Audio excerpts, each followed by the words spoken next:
नमस्कार, मैं हूं सम्राट और आप देख रहे हैं स्वदेश 24। मैं आपको ले चलता हूं देश दुनिया की खबर की ओर।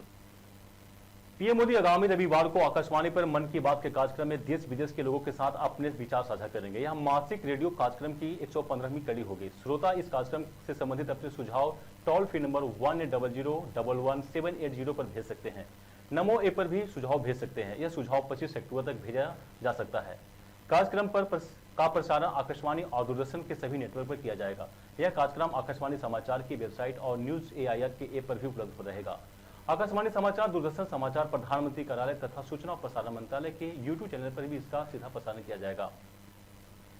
जम्मू कश्मीर के मुख्यमंत्री उमर अब्दुल्ला ने कल नई दिल्ली में केंद्रीय गृह मंत्री अमित शाह से मुलाकात की। केंद्र शासित प्रदेश जम्मू कश्मीर के सीएम बनने के बाद अब्दुल्ला के गृह मंत्री के साथ यह पहली बैठक थी। प्रधानमंत्री नरेंद्र मोदी रूस के काजान में ब्रिक्स शिखर सम्मेलन में भाग लेने के बाद कल रात नई दिल्ली लौटे। अपनी यात्रा के दौरान श्री मोदी ने शिखर सम्मेलन में मौके पर चीन के राष्ट्रपति शी जिनपिंग, रूस के राष्ट्रपति व्लादिमीर पुतिन और ईरान के नवनिर्वाचित राष्ट्रपति मसूद पेजेश्कियान साथ द्विपक्षीय बैठक की। मोदी ने उज्बेकिस्तान के राष्ट्रपति शौकत और संयुक्त राज्य अरब अमीरात के राष्ट्रपति शेख मोहम्मद बिन के साथ द्विपक्षीय बैठक की। भारतीय जनता पार्टी ने राजस्थान की एक और उत्तर प्रदेश की 7 विधानसभा सीटों पर होने वाले उपचुनाव के लिए उम्मीदवारों की सूची जारी कर दी है। राजस्थान की 84 सीट से केजरीवाल नमोमा चुनाव लड़ेंगे। वहीं उत्तर प्रदेश के गाजियाबाद सीट से संजीव शर्मा, मंझावा सीट से सुची स्मिता मौर्य और फूलपुर विधानसभा सीट से दीपक पटेल को मैदान में उतारा गया है। भाजपा केंद्रीय चुनाव समिति उम्मीदवारों का चयन किया है।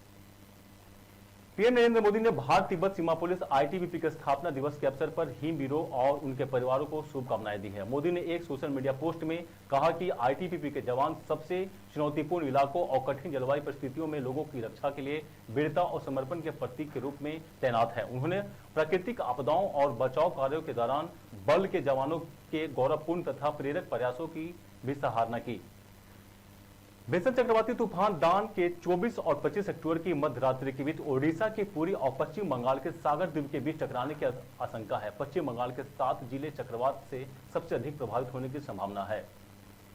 दिल्ली के मुख्यमंत्री आतिशी ने यमुना नदी में बढ़ते प्रदूषण के मद्देनजर आज वजीराबाद वाटर ट्रीटमेंट प्लांट का अचानक निरीक्षण किया। इस दौरान उन्होंने वहां मौजूद अधिकारियों से बातचीत की और स्थिति के बारे में जानकारी ली। अपने दौरे के बाद मीडिया से बातचीत में मुख्यमंत्री ने यमुना नदी में प्रदूषण के भाजपा को जिम्मेदार बताया। उन्होंने कहा कि यमुना नदी और दिल्ली की वायु गुणवत्ता में एक सुनियोजित रणनीति के तहत खराब किया जा रहा है। इस बीच भाजपा प्रदेश अध्यक्ष वीरेंद्र सचदेवा ने कहा कि दिल्ली के पूर्व मुख्यमंत्री अरविंद केजरीवाल ने 2020 के विधानसभा चुनाव के दौरान वादा किया था कि वे 2025 के चुनाव से पहले यमुना की सफाई स्वच्छ सुनिश्चित करेंगे और यमुना नदी में डुबकी लगाएंगे।